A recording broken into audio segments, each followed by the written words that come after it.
আমি অবাক হব না যদি কয়দিন পরে ইসরায়েল ইরানকে হামলা করে। আমি অবাক হব। এটা অবাক হব না যদি কয়দিন পর লেবাননে দেশে আক্রমণ করে, সে যদি কয়দিন পর মিশরে আবার আক্রমণ করে, জর্ডানে আবার আক্রমণ করে। আমি অবাক হব না। এটা আমরা বুঝি আমার ইন্টারপ্রিটেশন যে অচিরেই তারা পুরো বিশ্বে একটা বড় যুদ্ধ বাঁধিয়ে ছাড়বে। দেখেন ইনশাআল্লাহ অচিরেই তারা পুরো বিশ্বে একটা বড় যুদ্ধ না বাঁধানো পর্যন্ত থামবে না। আরবের উপর নিয়ন্ত্রণ কার হাতে? আপনারা মনে করেন যে আরবের উপর নিয়ন্ত্রণ নাই, সব স্বাধীন? আরবের উপরে অদৃশ্য শিকল পড়ানো আছে। চিল্লাচ্ছে পৌঁছায় না আরব, ওদের চিৎকার এদের কানে পৌঁছায় না। ওদের কান খ্রিস্টানদের টাকা দিয়ে বন্ধ করে দেওয়া আছে। ওদের এই মাজলুমের চিৎকার ওদের কান পর্যন্ত পৌঁছায় না, কারণ তাদের মসলব টিকে আছে খ্রিস্টানের সমর্থনে। এবং আরো বহু কান্ট্রির মধ্যে এই পশ্চিমাদের বেস ক্যাম্প আছে, সামরিক ঘাঁটি আছে, সামরিক বেস ক্যাম্প আছে, ওখান থেকে তারা ফ্লাই করে। এই পশ্চিমাদেরকে তেল বিক্রি করে করে করে আরবরা ধনী হয়ে গেছে। আর ওই তেলগুলো যদি আমরা না দিতাম, আজকে ওদের একটা যুদ্ধ বিমানও ফ্লাই করতো না। তারপরেও কিছু কি শব্দ ইউজ করবো জানি না, বলতে গেলে ভাই বেশি বলে ফেলবো, তখন আমার টাস্কি নষ্ট হবে। বলে আমাদের কি করার আছে, আমরা কি করতে পারি, আমরা তেল বিক্রি করতে পারি। এমনকি তাদের যে বুদ্ধি পরামর্শগুলো আছে, বুদ্ধি পরামর্শের আদলে পশ্চিমা আদলে রাষ্ট্রগুলোকে গড়ে তোলা হচ্ছে। সেখানে রাষ্ট্র গঠন করেছে, সেখান থেকে তার আরবের আশপাশের প্রতিবেশীদের উপর নিয়ন্ত্রণ নিয়েছে। সে দিন দিন তার রাষ্ট্রের আয়তনটাকে বড় করছে না, করছে না, করছে না, করছে না। যে শক্তিশালী রুলিং স্টেট হবে তার আয়তন বড় করতে হবে কি হবে না? অথবা আরেকটা অপশন হচ্ছে বিশ্বটাকে ছোট করে নিয়ে আসতে হবে। হয় রাষ্ট্রের আয়তন বড় করতে হবে, না হলে বিশ্বটাকেই ছোট করে নিয়ে আসতে হবে। এই বিশ্বটাকে ছোট করার দুইটা পদ্ধতি তারা বের করেছে। একটা হচ্ছে ইন্টারনেট সেকশন প্রযুক্তি দিয়ে বিশ্বটাকে ছোট করে নিয়ে আসা, এটা হয়ে গেছে। বিশ্ব এখন ছোট, শর্ট জায়গা, এইখান থেকে ওইখানে আপনি যোগাযোগ দ্রুত করতে পারবেন। বিশ্ব ছোট, আপনাকে পায়ে হেঁটে যেতে হবে না। আরেকটা অপশন হচ্ছে পুরো বিশ্বের যুদ্ধ বাঁধিয়ে দিয়ে পুরো বিশ্বের আয়তন ছোট করে ফেলা। আর আমি কনফিডেন্ট আমার বক্তব্যে, এটা আমার ধারণা, আমার ইস্তেহাদ বলতে পারেন, যদি আমি মুস্তাহিদ নই। আমার ইন্টারপ্রিটেশন, এই শব্দটা ভালো হবে, ইস্তেহাদ না বলে বলছি আমার ইন্টারপ্রিটেশন, যে অচিরেই তারা পুরো বিশ্বে একটা বড় যুদ্ধ বাঁধিয়ে ছাড়বে। দেখেন ইনশাআল্লাহ অচিরেই তারা পুরো বিশ্বে একটা বড় যুদ্ধ না বাঁধানো পর্যন্ত থামবে না। প্রথম বিশ্বযুদ্ধের পরে আপনারা ব্রিটেনকে দেখেছেন, সেকেন্ডটার পরে আপনি আমেরিকার রাজত্ব দেখেছেন, দেখবেন যদি আরেকটা লাগে এরপর আপনি রাজত্ব দেখবেন। ওর ধ্বংস এত তাড়াতাড়ি হবে না, ওর ধ্বংস হবে, এটা সত্য, এটা নিশ্চিত, কিন্তু এত তাড়াতাড়ি না। সে রুলিং স্টেট হবে এবং ইসরায়েলকে নিয়ে সে পুরো বিশ্বটা শাসন করবে। কতদিন? নবীজি বলেছেন 40 দিন। কতদিন? প্রথম দিন হবে 1 বছরের সমান, দ্বিতীয় দিন 1 মাসের সমান, তৃতীয় দিন 1 সপ্তাহের সমান, বাকি দিনগুলো আমাদের দিনের মতো। এই শাসন না হওয়া পর্যন্ত কিয়ামত হচ্ছে না। আর এই শাসন ততক্ষণ হচ্ছে না যতক্ষণ মহাযুদ্ধ না হচ্ছে। আর আমার ধারণা, ইন্টারপ্রিটেশন, শুধু আমার ধারণা না, অনেকেই ওয়ার্ল্ডের অ্যানালাইসিস যারা করে তারা বলে যে হয়তো বা এই ইস্যুগুলো, ইউক্রেন রাশিয়া হোক, সিরিয়া ইস্যু হোক, ইয়েমেন ইস্যু হোক, গাজা ইস্যু হোক, আস্তে আস্তে একটা বড় যুদ্ধের দিকে এরা বিশ্বকে নিয়ে যাবে। এই যুদ্ধগুলো এমনি লাগে নাই, এরা লাগায়, পেছন থেকে লাগায়। ওদের স্বার্থ কি? অস্ত্র বাণিজ্য। কি বাণিজ্য? অস্ত্র বাণিজ্য। ওরা যুদ্ধ বাঁধিয়ে রাখবে, চিয়ে রাখবে, যাতে করে অস্ত্র ব্যবসা করা যায়। অনেক সময় মুসলমান দুই দেশের মধ্যে যুদ্ধ লাগায় দেয়, দিয়ে অস্ত্রের বাণিজ্য করে। এগুলো কি মিথ্যা কথা বলছি না সত্য কথা বলছি? সরাসরি বলছি ভাই, কিছু করার নাই। এখন সরাসরি না বললে তো দেরি হয়ে যাবে, এখন জানা উচিত আপনাদের বিষয়গুলো। তো আমাদের ইন্টারপ্রিটেশন যে এটা হয়তোবা চলে আসতে পারে, চলে আসলে পরে বিশ্বের অবস্থা কি হবে সেটা ভাবতে হবে আমাদের। এক করোনা ভাইরাসে বিশ্বের যে অবস্থা হয়েছে, আর আমি বলে দিই করোনা ভাইরাস কোনো মহামারী ছিল না, এটা কোনো মহামারী, এরকম হয় না মহামারী। মহামারী মানে একটা এলাকার র্যাপিডলি মরে থেকে সাফ হয়ে যাবে, এটাকে বলা হয় মহামারী। আপনার জ্বর হয়, আমার হয় না, আপনি মরেন, আমি মরি না, আপনার বেশি ইফেক্ট হয়, আমার হয় না, এমন মহামারী সার্কাস মহামারী হয় না। এগুলো পুরো প্যান্ডামিক না, ওগুলো বোঝায় মানুষকে। কি সেটা চায়না ভালো জানে, কি সেটা আমেরিকা ভালো জানে, আর আমাদেরকে মিডিয়া দিয়ে যা গেলানো হয়েছে সেটা আমরা জানি। কারা কারা টিকা নিয়েছিলেন? সবাই তো টিকা নিয়েছেন মনে হয়। আচ্ছা, মাশাআল্লাহ, অনেক, ইনশাল্লাহ বহুত ফায়দা হবে। ঠিক আছে, ইনশাল্লাহ বহুত ফায়দা হবে। আচ্ছা, তারপরে আসেন, শেষ করে দেই ভাই, পরে আমরা কিছু কোশ্চেন আনসার নিবনি। তারা সেখানে রাষ্ট্র গঠন করলো, জেরুজালেমকে রাজধানীও বানাই দিল, আয়তনও বাড়াচ্ছে দিন দিন আস্তে আস্তে, তাই না? দিন দিন আয়তনও বাড়াচ্ছে, একের পর এক যুদ্ধ করছে, কেউ ওর সাথে পারছে না। যুদ্ধে কিন্তু পারা যাচ্ছে না ওর সাথে। আর ওরা সবাই মিলে যুদ্ধ করেছে, পারে নাই, একবার দুইবার না, 4 বার, তাই না? এবং সে ওয়ার্ল্ডের বড় বড় সেক্টরগুলো নিয়ন্ত্রণ করছে। আপনার কি মনে হয় ইউনাইটেড নেশনস বলেন, আমেরিকা বলেন, এগুলোর উপর নিয়ন্ত্রণ নাই? ওরা যদি 1 লক্ষ শিশুকে হত্যা করে, এক বোম দিয়ে যদি 1 লক্ষ শিশুকে হত্যা করে, অপ্রিয় অপরাধ, তবুও ইউনাইটেড স্টেট অফ আমেরিকা বলবে আমরা আমাদের মিত্রর পাশে আছি। কথা বুঝেন নাই? ওরা 1 লক্ষ শিশুকে যদি হত্যা করে, তবুও পশ্চিমারা এবং ইউএসএ বলবে আমরা তার সাথেই আছি, যদি না বলে আমার নাম বদলাই ওরে কথা বলবে। তারপরেও আপনার চিন্তা বাকি থাকে যে কারা ইসলামের পক্ষে কারা বিপক্ষে। ওই যে উলাইকা কাল্লানআমের মতো লাহুম আ'য়ুনুন লা ইউবসিরুনা বিহা, চোখ আছে দেখতে পারে না। আমার কথা বিশ্বাস করছেন না? এই যে 6,000 6,500 মানুষকে মারা হয়েছে, এর মধ্যে অর্ধেক শিশু। এরপরে বলেছে যদি কেউ কোনো পদক্ষেপ নাই আমি রণতরী পাঠাই দিব একেবারে। বলে নাই? খবর দেখেন না? ওরা ওর বিরুদ্ধে যাবে না। তাহলে এরা সবাই একই সূত্রে গাঁথা, এরা আলাদা কেউ না, এরা সবাই একই। চাচাতো ভাই, মামাতো ভাই, খালাতো ভাই, এরা সবাই কাজিন সিস্টার। আর আমাদের মুসলিম রাষ্ট্র মাশাআল্লাহ 57টা। আমাদের বক্তব্য এই পর্যন্তই। আমরা তীব্র নিন্দা জানাই, আমরা এই ঘটনার তীব্র নিন্দা জানাই। বাস দ্যাটস অল। এর চেয়ে বেশি কিছু বলারও নাই। আমরা হাসছি, বাট আমাদের কাঁদা উচিত। মুসলিম রাষ্ট্রগুলোর মধ্যে পারমাণবিক বোমা নাই, নাই। আরব রাষ্ট্রগুলোকে অস্ত্র শূন্য করে দেওয়া হয়েছে, নিজেরা অস্ত্র প্রডিউস করতে পারে না। এরা তেলের বিনিময়ে তেল দেয়, তেল দিয়ে কিছু ডলার পায়, ওই ডলার দিয়ে আবার ওর কাছেই অস্ত্র কিনে। আপনারা একটু বোঝার চেষ্টা করেন। যখন আমরা এগুলো পড়ছিলাম ইউনিভার্সিটিতে, তখন এগুলো বুঝতাম না। ইউনিভার্সিটিতে আমরা এগুলো ঝরঝরা করে মুখস্থ করেছি, বিশ্বাস করেন। এই যে ওদের অ্যালায়েন্স, পলিটিক্যাল অ্যাফেয়ার্স, এইটা ওইটা, এগুলো মুখস্থ আমাদের, কোনটা কোন সাল কিছু না, এখনই পড়ান ভুলে গেছে। কিন্তু ইসলামের সাথে যখন এটা মেলানো শুরু করলাম, তখন দেখলাম যে বাপরে বাপ, গভীরে তো অনেক কথা আছে, এর শেকড় তো অনেক গভীর। মানে বিষয়টা বোঝেন যে আমি তেল বিক্রি করব শুধুমাত্র ডলারে, অন্য কোনো কারেন্সিতে না। মানে ধরেন এই ব্রিফকেস ভর্তি টাকা আছে, কি আছে ভাই? এটাতে ধরেন যে 1 কোটি টাকা আছে, আর আমি গেলাম আবুধাবিতে। কোথায়? আবুধাবি। তো গিয়ে বললাম যে শেখ, এই যেখানে এই ব্রিফকেসে 1 কোটি টাকা আছে, নট ডলার, টাকা, আমাকে 5 লিটার তেল দেওয়া যায়? জীবন আমাকে তেল দিবে না। এই বক্সটা আমি নিয়ে গেলাম টাকার জায়গায় ডলার দিয়ে। শেখ, আমার কাছে ডলার আছে 1 ব্রিফকেস, আমাকে কি এখন তেল দেওয়া যায়? অবশ্যই। কুল্লু খালাস, অবশ্যই। ইয়া হাবিবি কুল্লু খালাস, আসেন তেল নিয়ে যান। হাবিবি বলবে তখন, আসেন তেল নিয়ে যান। এই যে শুধুমাত্র ডলার দিয়ে তেল কেনা বেচা করার চুক্তি, এর নাম হলো পেট্রো ডলার মনিটরি সিস্টেম। আপনি ডলার ছাড়া অন্য কোনো কিছুতে তেল কিনতে পারবেন। গাদ্দাফি চেষ্টা করেছিল, মেরে দেওয়া হয়েছে, ঠিক আছে? তারপরে আরো অনেক কান্ট্রি, সাদ্দাম হুসাইন ট্রাই করার চেষ্টা করেছিল, মেরে দেওয়া হয়েছে। এই চায়না, রাশিয়া এখন চেষ্টা করছে যে আমরা অন্য কারেন্সিতে তেল কেনা বেচা করবো। ইরান মাঝখানে চেষ্টা করেছে আমরা সোনাতে তেল কেনা বেচা করবো, সোনা দিয়ে। ওই জন্য দেখেন ইরানের সাথে অলওয়েজ লেগে আছে, অলওয়েজ একটা ফিকশন লেগে আছে। আমি অবাক হব না যদি কয়দিন পরে ইসরায়েল ইরানকে হামলা করে, আমি অবাক হব। এটা অবাক হব না যদি কয়দিন পর লেবাননে গিয়ে আক্রমণ করে, সে যদি কয়দিন পর মিশরে আবার আক্রমণ করে, জর্ডানে আবার আক্রমণ করে, আমি অবাক হব। কারণ এগুলো আমরা বুঝি। এখন কথা হচ্ছে এই যে কেনা বেচাটা জায়েজ না জায়েজ বলেন দেখি। এটাও ভাইদের কাছে ফতোয়া নিয়েন। এতে করে কি হলো? ডলার হয়ে গেল সুপিরিয়র কারেন্সি, ও আধিপত্য বেড়ে গেল, আধিপত্য বেড়ে গেল। যদি আমরা টাকা দিয়ে তেল কেনা বেচা করতে পারতাম, তখন আমার টাকার মান থাকতো বেশি, ওদের মান থাকতো কম। তখন ডলারকে কেন্দ্র করে সব টাকা পয়সার মান নির্ধারণ করা শুরু হলো। বুঝতে পারছেন? এই চুক্তিটা করেছে আরবরা। কারা করেছে? আরবের গলফ কান্ট্রিরা। এর পিছনে একটা ঘটনা আছে। বাদশা ফয়সাল রাহিমাহুল্লাহ তিনি তেল বয়কট করেছিলেন, তারপরে হেনরি কিসিঞ্জার এসে এই চুক্তি করেছিল। এটা অনেক আগের কথা, এটা চতুর্থ যুদ্ধের কথা, 1973 সালের দিকের কথা। এখন এই তেলের উপর নিয়ন্ত্রণ তারা নিয়ে নিল ডলার দিয়ে। যেটা বলতে চাচ্ছি শুধু বুঝেন। আমি ডলার দিলাম আপনাকে। আপনার নাম কি ভাই? আপনার নাম কি? হ্যাঁ, সাকিব। সাকিব আল হাসান ভাইকে আপনি খেলাবাদ এখানে কি করছেন? আচ্ছা, সাকিব ভাইকে আমি ডলার দিলাম এক ব্রিফকেস, এবং তিনি তেলের মালিক মনে করেন। এখন ভাই আমাকে তেল দিলেন, তা আমি তেল মাশাআল্লাহ আমার দেশে নিয়ে গিয়ে বাংকার আছে, বাংকার, ওই বাংকারের নিচে তেল ঢুকে রিজার্ভ করে রেখে দিলাম, যাতে ভবিষ্যতে এটা কাজে লাগে। কারণ তেল ছাড়া তো বিশ্ব অচল। আপনি তেল ছাড়া বিশ্বে কিচ্ছু চালাতে পারবেন না, পাবেন? কিচ্ছু চালাতে পারবেন না, পুরো অচল। এখন ভাই তো আবার অস্ত্র শস্ত্র তার কাছে নাই, সে আমার সাথে বন্ধুত্ব করেছে। এখন আমি তাকে বোঝাচ্ছি যে আপনার তো নিরাপত্তার জন্য অস্ত্র দরকার, আপনার আশপাশে অনেক শত্রু আছে, ইরান আছে আপনার পাশে, যদি হামলা করে আপনার শত্রুরা তো অভাব নাই, তাহলে অস্ত্র কিনতে হবে না আপনার? বলছে হ্যাঁ কিনতে হবে। তো তাহলে অস্ত্র তো আপনি বানাতে পারেন না, সেই প্রযুক্তি আপনার নাই। আমার দেশে অনেক অস্ত্র আছে, এগুলো আপনাকে দেই, আপনি ডলার দিয়ে কিনে নেন। প্রথমে যে ডলারটা আমি ওকে দিয়ে তেল নিয়েছি, ওই ডলারটা আমি আবার ওর কাছ থেকে নিয়ে আমার অস্ত্র দিলাম ওকে। লাভ কার? বুঝেন নাই?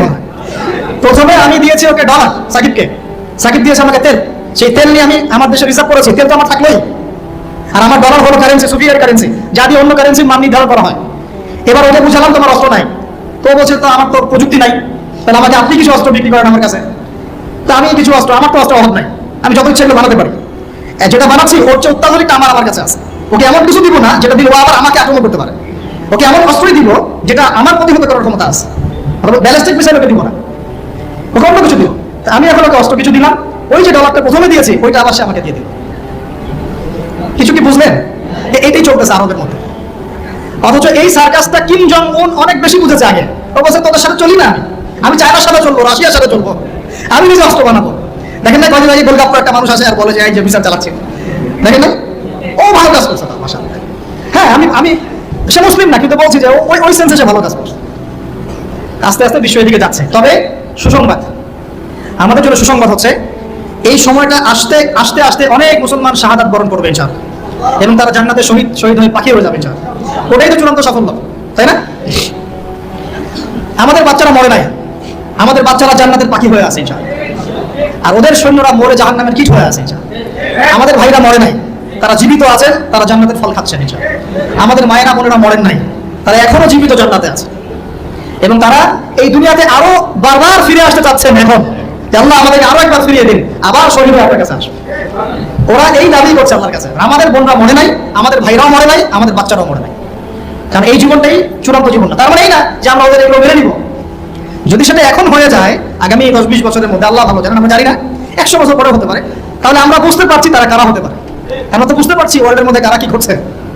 হ্যাঁ, যাদের প্রতি মহব্বত রাখলে আপনাকে আবার বলছে আপনি মুনাফিক, টাটকা মুনাফিক, তাজা মুনাফিক, অমুক মুনাফিক, তমুক মুনাফিক।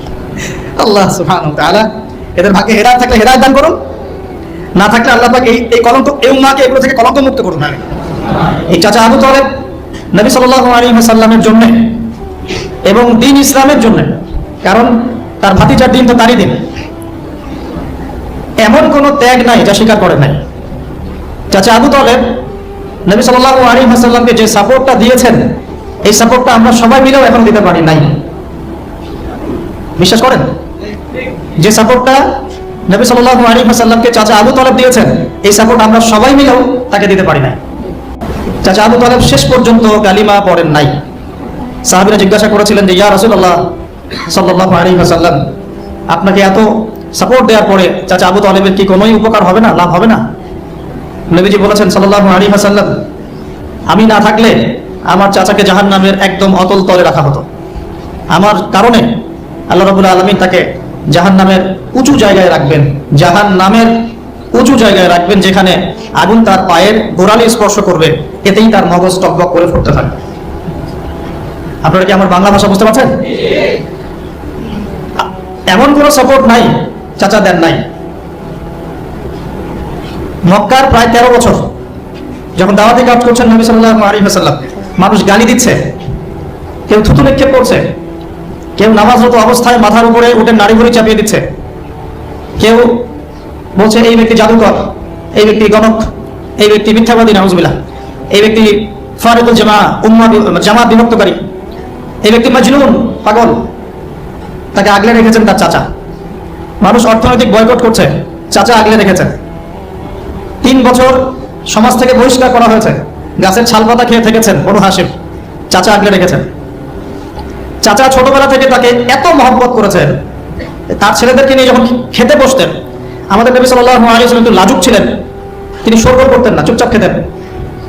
চাচা আলাদা করে একটা খাবার রেডি করে তাকে আলাদা করে ডেকে খাওয়াতো, কারণ সবার সামনে হয়তো সে বলতে পারছে না, লজ্জা পাচ্ছে, শাই ফিল করছে, বাবা নাই মানুষের সংসারে, হয় না? এটা আপনারা হয়তো সবাই বুঝবেন না, আমরা বুঝি। যারা বাবা বা মা ছাড়া বড় হয়েছে অন্যের সংসারে, তারা এগুলো বুঝতে পারে। নবী সাল্লাল্লাহু আলাইহি ওয়াসাল্লাম এতিমদের প্রতি এত রহমদিল কেন ছিলেন? কারণ তিনি তো এতিম অবস্থায় বড় হয়েছে, তিনি তার কষ্টটা বুঝতেন। আর আমরা যদি এখানে যদি কেউ এতিম থাকেন, তিনি বুঝবেন এতিমের সাইকোলজি কেমন, তার চাহিদা কেমন, কষ্ট কেমন। আমি তো বারবার বলে আসছি কয়েকদিন থেকেই, আমাদের তো কারো সন্তান মারা যায়নি, আমাদের কারো সন্তানকে তো বোম মেরে বুলেট দিয়ে গুলি করে হত্যা করা হয়নি, আমরা তো সেই লাশ দাফন করি নাই। তাহলে আমরা কিভাবে প্যালেস্টাইনের মাজলুম ভাইদের আর্তনাদ আমাদের কান পর্যন্ত পৌঁছাবে? কিভাবে পৌঁছাবে না, পৌঁছালেও কলম পর্যন্ত পৌঁছাবে না। আমার সাথে তো এটা হয় নাই। তো ওই দিকে আমি পরে আসতেছি। চাচা আবু তালেব তাকে এত মহব্বত করেছেন, আমি ভাষায় প্রকাশ করতে পারবো। আর আমরা চাচা আবু তালেব সম্পর্কে অনেক সময় আলোচনা করি, কিন্তু তার চাচির কথা ভুলে যায়। তার চাচির নাম ছিল ফাতিমা। কি নাম ছিল? এই নামে তিনি তার মেয়ের নাম রেখেছেন। এই ফাতিমা, তার চাচি, নবী সাল্লাল্লাহু আলাইহি ওয়াসাল্লামকে আলাদা করে ডেকে খাওয়াতেন, মহব্বত করতেন।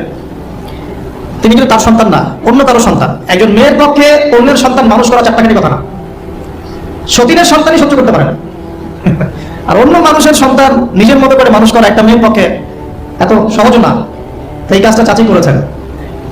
আমি একটা জায়গায় আসতে চাচ্ছি, এত কিছু করার পরেও, সমাজের মানুষের অত্যাচার নির্যাতন সব থেকে ভাতিজাকে প্রোটেক্ট করার পরেও শেষমেশ তিনি কালিমা লা ইলাহা ইল্লাল্লাহ সাক্ষ্য দেন নাই। তো শেষে কি হলো? কালিমাটা পড়া হলো না? হলো না।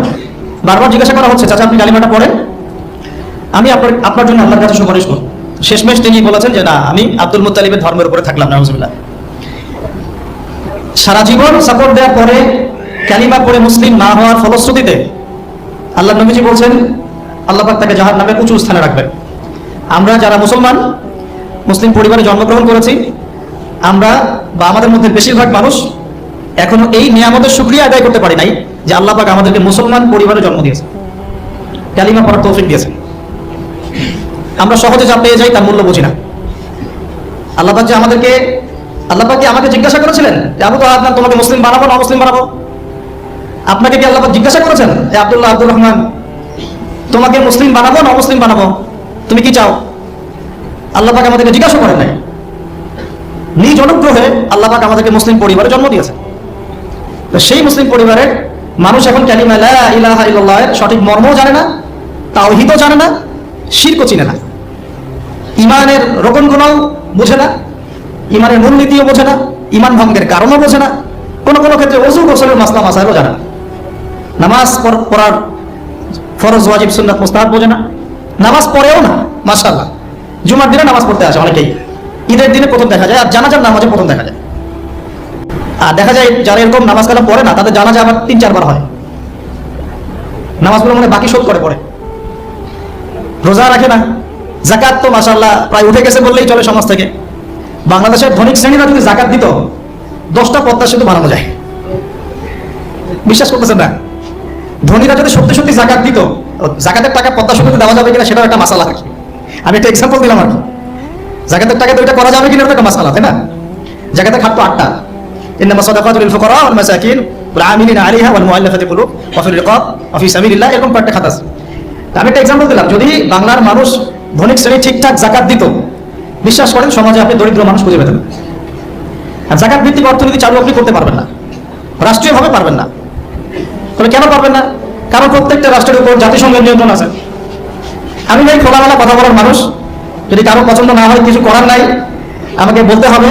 আপনি আমার সাথে একমত হন বা না হন, অ্যাটলিস্ট শুনেন, পরে সত্য মিথ্যা আপনি যাচাই করেন, মানা না মানা আপনার বিষয়।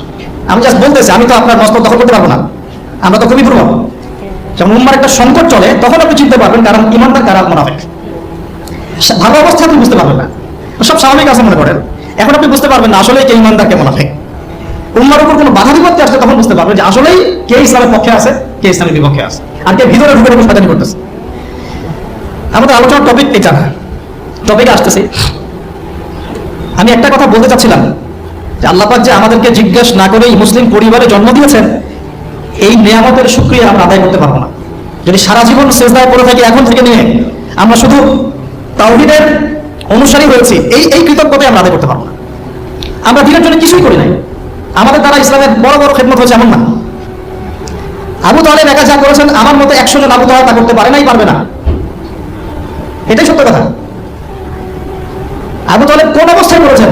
যখন চতুর্দিক থেকে আল্লাহ নবীকে সবাই ছিছি করছে, গালিগালাজ করছে, হত্যার পর্যন্ত চেষ্টা করছে, পুরো সমাজ একদিকে, আবু তালেব একাই একদিকে। তার কাছে প্রস্তাব দেওয়া হয়েছে, তোমার ভাতিজাকে আমাদের হাতে তুলে দাও, তাহলে আমরা ব্যবস্থা নিব। সে বলছে, আমি আমার ভাতিজাকে তোমাদের হাতে তুলে দিব না যতদিন না আমার দেহ মাটির তলে না যাচ্ছে। হ্যাঁ, তিনি নবীজিকে গিয়ে বলছেন, আমার বৃদ্ধ কাঁধের উপর এত বোঝা দিও না ভাতিজা, আমার বয়স হয়ে গেছে, ওরা তোমাকে বলছে তুমি দাওয়াতটা ছেড়ে দাও। কারণ নবীজি বলছেন, আমার ডান হাতে যদি চাঁদ এনে দেওয়া হয়, বাম হাতে সূর্য এনে দেওয়া হয়, চাচা আমি এই দাওয়াত ছাড়তে পারবো না। হয় আমি এই পথে দাওয়াত দিতে দিতে আমার এই দিন বিজয়ী হবে, না হলে আমি হালাক হয়ে যাবো। তখন কি হলো? তখন তিনি বললেন যে ওরা তোমার দিকে আসতে পারবে না দলে দলে, যতক্ষণ না আমি আবু তালেব দাফন হচ্ছি মাটির তলে। কথা বুঝতে পারছেন? এখন মূল কথাটা হচ্ছে, আমরা যারা মুসলিম পরিবারে জন্মগ্রহণ করেছি, এরপরেও আমরা তাওহীদের জ্ঞান অর্জন করছি না, শিরক থেকে দূরে থাকছি না, নামাজ পড়ছি না 5 ওয়াক্ত ফরজ নামাজ, যাকাত দিচ্ছি না, সাওম রাখছি না, প্রোটেস্ট্যান্ট মুসলিম হয়েছি, Protestant version of Islam follow করছি, ইসলামের দাওয়াতের কাজ করছি না, দিনের বিজয়ের কোনো ফিকির করছি না, সত্যি কথা বলতে আমাদের দুনিয়াতে থাকাচ্ছে না থাকাই ভালো। আমরা এখন গরু ছাগল। বিশ্বাস করেন আমার কথা, আল্লাহ পাক এই শব্দই বলেছেন সূরা আনআম, সরি আরাফ, সূরা আরাফের সম্ভবত 189 নম্বর আয়াত 189। ওয়ালাকাদ বা'দা আউযু বিল্লাহি মিনাশ শাইতানির রাজিম ওয়ালাকাদ যারানা লিজাহান্নামা কাসীরাম মিনাল জিন্নি ওয়াল ইনস। আল্লাহ পাক বলেন আমি প্রচুর জিন আর মানুষকে দিয়ে জাহান্নাম পূর্ণ করব। বলি নাউযুবিল্লাহ। লাহুম কুলুবুন, কেন পূর্ণ করব? তাদের কি অপরাধ ছিল? কি অপরাধে করব? লাহুম কুলুবুন, তাদেরকে কলব দিয়েছিলাম, লা ইয়াফকাহুনা বিহা, বোঝার চেষ্টা করে নাই। ওয়া লাহুম আযানুন, কান দিয়েছিলাম, লা ইয়াসমাউনা বিহা, শোনে নাই। ওয়া লাহুম আ'য়ুনুন, চোখ দিয়েছিলাম, লা ইউবসিরুনা বিহা, চোখ দিয়ে দেখে নাই, কলব দিয়ে উপলব্ধি করে নাই, কান দিয়ে বলেন শোনে নাই, চোখ দিয়ে দেখে নাই। উলাইকা কাল আনআম, এরা ছিল আনআমের মতো। আনআম কি? আনআম মানে গবাদি পশু, ক্যাটলস, গবাদি পশু। শুধু তাই না, বাল হুম আদাল, বরং এর চেয়েও নিকৃষ্ট ছিল। গবাদি পশুকে যে দায়িত্ব দেওয়া হয়েছে ও সেটা পালন করে। প্রত্যেক প্রাণীকে যে দায়িত্ব দেওয়া হয়েছে সেই দায়িত্ব তারা পালন করে, করে কিনা? না হলে আমরা এত বড় বড় বড় প্রাণীর সাথে কিভাবে পেরে উঠতাম? একটা গরু নির্দ্বিধায় জীবনকে সঁপে দিচ্ছে, বিদ্রোহ করছে না, করছে? তো আল্লাহ পাক এই কথা বলছেন, উলাইকা কাল আনআম, তারা হচ্ছে গবাদি পশুর মতো, বাল হুম আদাল, বরং তার চেয়েও নিকৃষ্ট। কারা?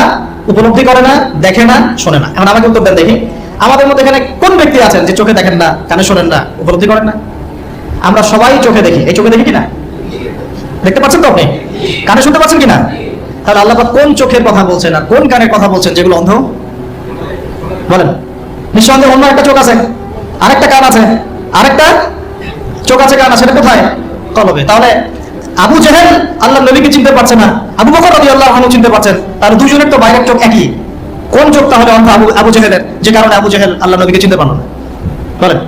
এখন বলেন, মুসলমান পরিবারে জন্ম নেওয়ার পরে আমরা যারা নামাজ পড়ি না, যাকাত দেই না, রোজা রাখি না, সামর্থ্য হয়েছে হজ করি না, জুমার দিনে আসি, ঈদের দিনে আসি, হ্যাঁ, সৎ কাজে আদেশ করি না, অসৎ কাজে নিষেধ করি না, কোরআন তেলাওয়াত করা শিখি না, রাসূলের সুন্নাহ মাফিক জীবন করি না, আর অর্থনীতি রাজনীতিতে গেলাম না, ওটা গেলাম না, বাদ, ওটা তো অনেক বড় স্কেল।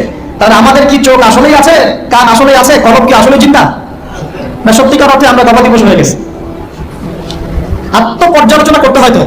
আত্মপর্যালোচনা, মুরাকাবা মানে হচ্ছে আত্মপর্যালোচনা, নিজেদেরকে নিয়ে ভাবতে হবে তো।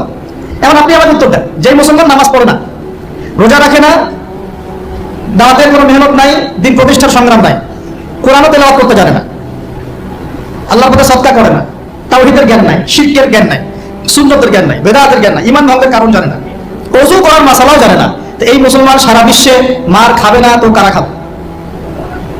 আমাকে বলে উত্তর দেন। আমি এগুলো বুঝি না, বুঝতে আসছি, আমি অনেক কিছুই বুঝি না, যে আর আমার বুঝের সাথে অনেক কিছু মিলে না। আমার বুঝ এইটা যে মার খাবো না তো খাবে কারা, এটা আমার বুঝ। এখনো যে আমরা বসে আছি এখানে খাই নাই, সেটাই তো আল্লাহ পাকের রহমত। অনেক আগেই তো আমার গজব আসা উচিত ছিল, নামাজ তো আগে ছেড়ে দিছো তুমি, যাকাত দাও না, রোজা রাখো না, রাসূলের সুন্নাতের কোনো খবরই নাই, প্রতিদিন ক্লিন শেভ করতেছো তুমি, আল্লাহ রাসূলের সুন্নাতকে জবাই করতেছো, প্রতিদিন করতেছো, বন্ড দেখতেছো, বাইকে করে মেয়ে নিয়ে ঘুরতেছো, ইউনিভার্সিটিতে গোল হয়ে বসে আসো, মেয়েদের সাথে টাঙ্কি মারতেছো, সরি ফর মাই ল্যাঙ্গুয়েজ। আগেকার সুযোগ নাই তো, যে চিঠি দিয়ে প্রেম করে, লম্বা প্রেম হয়, পরে বিয়ে হয়। এখন সব দৈহিক সম্পর্ক, এক মাস একজনের পিছনে, ওটা হয়ে গেছে আরেক পরের মাস আরেকটার পিছনে। ইউনিভার্সিটিতে জেনা আছে না, জেনা আছে না, এমনকি চাকরি ক্ষেত্রেও ফ্রি মিক্সিং, অফিস আদালত, কোর্ট কাছারি, রাজনৈতিক মিছিলে পর্যন্ত ছেলে মেয়ে একসাথে সামনাসামনি, সব জায়গায় এগুলো অধিকার। এই ফ্রি মিক্সিং এর কারণে কি হয়েছে, আমরা জেনাটাকে উন্মুক্ত করে ফেলেছি। এখন আপনি বলেন যে, আমাকে বুঝান যে এইরকম অবস্থায় মুসলমানদের উপরে যদি বিপর্যয় না আসে, কোন সময় আসবে? আসে নাই, আল্লাহ পাকের খাস রহমত, হয়তো আল্লাহ পাক এখন পর্যন্ত সুযোগ দিয়ে রেখেছে। উপলব্ধি যে সবাই করে না এমনও না, বহু মানুষ উপলব্ধি করে, কিন্তু তাদের সংখ্যা নিতান্তই কম। আর তাদের মধ্যে আবার বিভক্তি আছে, অনৈক্য আছে, আপোষে হিংসা, বিদ্বেষ, পরশ্রীঘাতকতা আছে, তারা আবার ইউনাইটেড না। তো বদরগঞ্জবাসীর জানা উচিত যে বদরের যুদ্ধ হয়েছে দ্বিতীয় হিজরিতে। কত হিজরি? দ্বিতীয় হিজরিতে। আল্লাহ নবী সাল্লাল্লাহু আলাইহি ওয়াসাল্লাম এই চাচার সংসারে মানুষ হয়েছেন প্রায় 53 বছর পর্যন্ত। এই চাচাই তাকে বিয়ে দিয়েছেন 25 বছর বয়স। তার আগে চাচার ব্যবসা তিনি সামলেছেন। ওই ব্যবসার এক কাফেলা খাদিজা রাদিয়াল্লাহু আনহার অর্থ ছিল। এই ব্যবসা দিয়ে তাকে টেস্ট করলেন, দেখলেন আমানতদার, সুদর্শন, মাশাআল্লাহ উন্নত চরিত্রের মানুষ, উন্নত রুচিবোধের মানুষ, আল্লাহ আমিন বিশ্বস্ত বিয়ের প্রস্তাব পাঠালেন, চাচা বিয়ে দিয়ে দিলেন তার সাথে খাদিজা রাদিয়াল্লাহু আনহার সাথে। তখন তার বয়স কত ছিল? 25, তার বয়স কত? 40। আর আমার এই সেকুলার সমাজকে আমরা বলতে চাই, আমি বলতে চাই অ্যাটলিস্ট, মনে করেন কথার কথা যে আমার স্ত্রীর বয়স 40, আমার বয়স 25, আর আমরা একে অপরকে মহব্বত করি, ভালোবাসি, আমরা সংসার জীবনে হ্যাপি, সুখী, এবং আমাদের সন্তান সন্ততিও হচ্ছে। এমন না যে আমরা মেডিকেল সায়েন্সের ভাষায় এইদিকে আমরা অক্ষম। মহব্বত আছে, দুজন দুজনকে পেয়ে সুখী, একে অপরকে ভালোবাসি, সন্তান হচ্ছে, আপনার কোনো সমস্যা? আমি আমার এই ম্যারিড লাইফে আমরা হ্যাপি, আপনার কোনো সমস্যা? আমার স্ত্রীর বয়স 40, আমার বয়স 25। মনে করেন আমার বয়স এখন কত চলছে? 32-33 হবে আর কি, সূর্যের হিসেবে, কিন্তু বয়স কিন্তু ফিক্স হয় চন্দ্র হিসাবে, আমরা সূর্য হিসাব করি। এখন ধরেন আমি একটা বিয়ে করলাম, ধরেন ধরেন ধরেন তো স্ত্রীর বয়স মনে করেন 16 বছর। কত? মনে করেন 16 বছর। 16 বছর একটা মেয়ের কি হাইজ হয়? হাইজ হয়? হাইজ বোঝেন? আচ্ছা, সে কি সন্তান জন্ম দেওয়ার সক্ষম? সক্ষম। সে কি ম্যাচিউর, ফিজিক্যালি স্ট্রং? এখন ওর বয়স 16, আমার বয়স 32, ডাবল। 16 দুগুণে 32 না? হ্যাঁ, তাই তো, অঙ্ক ভুলে গেছি ভাই। আচ্ছা, এখন ও আমার সাথে হ্যাপি, আমি তার সাথে হ্যাপি, সন্তান জন্ম হচ্ছে, দুজন সুখে আছি, মহব্বতের সাথে আছি, সুস্থ আছি, কোনো সমস্যা আপনার? তো এই হলো অবস্থা, সার্কাস। এখন এই 16 বছরের মেয়ে, আপনার মেয়ে আপনি বিয়ে দিতে পারবেন না। বলবেন যে আপনি রাষ্ট্র আইনের বিরুদ্ধে কথা বলছেন। না, আমি বিরুদ্ধে কথা বলছি। আমি বোঝাচ্ছি যে এটা কতটা অসার একটা আইন। 16 বছরের একটা মেয়ে যদি জেনা করে, আপনি উৎসাহিত করছেন। 16-17 বছরের মেয়েরা জেনা করে না? স্কুলে, কলেজে, বিশ্ববিদ্যালয়ে, এখানে ওইখানে, এর বিরুদ্ধে আপনার ব্যবস্থা কি, অ্যাকশন কি?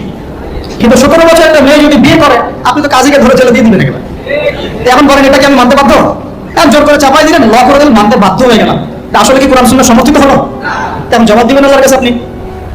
জনগণ কিছুই বলতে পারবে না। আমরা শুধু জ্ঞানতাত্ত্বিক একটা ডিবেট করলাম এবং আপনাকে দেখালাম যেটা অসার। তারপরেও যেটা হয়েছে হোক, অ্যাটলিস্ট বিয়েটা সহজ করলে ভালো হতো। বিয়েটা কঠিন হয়ে গেছে, এই জন্য একটা জেনার রাস্তা বেছে নেয়। তো আমরা জেনাকে উস্কে দিচ্ছি। আরে ভাই, 16-17 বছর তো দূরের কথা, এখন 13-14 বছরের মেয়েরাই দেখবেন ঠিক হয়। আপনি মনে করেন এখনকার স্কুল কলেজের মেয়েগুলো খুব দুধে দেওয়া তুলসী পাতা? যখন 15 বছর আগে যে যুগটা ছিল, 20 বছর আগে, আর এখন তো আর অনেক আপডেটেড। এখন ওরা ওইসবে বিশ্বাসী না। গল্প করে যে কার কয়টা, কার কয়টা। কোন ভাই হাসেন না, কোন কোন ক্ষেত্রে মাদ্রাসাও এর থেকে মুক্ত হয় নাই। আমাদের দিকেও তো বলতে হবে, ইনসাফ করতে হবে। তো বহু মাদ্রাসাতেও জেনা ঘটনা ঘটছে এখন, কারণ এটা পর্নোগ্রাফির যুগ। কিসের যুগ? একজন টিচার যদি কোরআনে হাফেজ হয়, আলেম হয়, এবং একই সাথে যদি পর্নে এডিক্টেড হয়, সেই ব্যক্তির দ্বারা ধর্ষণ হতে পারে, যদিও সে হাফেজ, যদিও সে আলেম, যদিও সে দায়ী, হুয়েভার হি ইজ। এরকম ঘটনা ঘটছে। কোন কোন ক্ষেত্রে ছেলে ছেলের সাথে জেনা পর্যন্ত হচ্ছে। হয়নি ভাই? আমি কি বাড়ায় বাড়ায় কথা বললাম? যেই করুক এটা পাপ। শাস্তি বাবা কি? ধর্ষণের শাস্তি কি? ইসলামের শাস্তি কি? মৃত্যুদণ্ড। কয়টা কার্যকর করতে পারবেন আপনি? তো সব দিকে সমস্যা। আমি যে পয়েন্টে আছে এখানে চলে আসেন, এখানে সাউন্ড বন্ধ করেন। সেটা হলো তার বয়স তখন 40, আমাদের নবীজির বয়স 25। ম্যারিড জীবনে হ্যাপি, 6টা সন্তান হয়েছে। কয়টা? আর নবী সাল্লাল্লাহু আলাইহি ওয়াসাল্লাম খাদিজা রাদিয়াল্লাহু আনহার কাছ থেকে যে মমতা, যে ভালোবাসা, যে সাপোর্ট পেয়েছেন, এটা বিরল।